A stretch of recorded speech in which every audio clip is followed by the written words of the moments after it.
नमस्कार मैत्रिणींनो, Shri Swami Samarth live shopping मध्ये सगळ्यांचं स्वागत आहे। आज मी तुम्हाला शॉर्ट वन पीसचं कलेक्शन शो करणार आहे। बघून घ्यायचे मी वेअर केलेला सुंदर असा शॉर्ट मध्ये वन पीस येणार आहे। बघून घ्यायचे मस्त असा लुक जाणार आहे। खूप सुंदर पीस आहे। इथे बेल्ट जाणार आहे, ब्रँडचा पीस येणार आहे, ऑसम क्वालिटीचा पीस येणार आहे। ट्रस्ट ठेवून बुकिंग करायचं आहे। याच्यामध्ये कलर शो करते, मी वेअर केलेला जाणार आहे तुम्हाला ब्लॅक कलर। त्यानंतर हा बघून घ्यायचा आहे सुंदर असा सी ब्ल्यू कलर।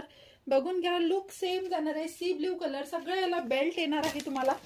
त्यानंतर हा बघा मस्त असा मल्टी कलर मध्ये येणार आहे। मल्टी कलर मध्ये मस्त असा पीस जाणार आहे, लुक खूप सुंदर येणार आहे मैत्रिणींनो। त्यानंतर हा बघायचा असा मेहंदी कलर मध्ये येणार आहे, मेहंदी कलर जाणार आहे। आणि हा जाणार आहे मस्त असा off white colour, off white colour. Look बघायचा आहे। साईज येणार आहे तुम्हाला XXL सवालांनी बुकिंग करायचं आहे। ज्यांना पण हवं असेल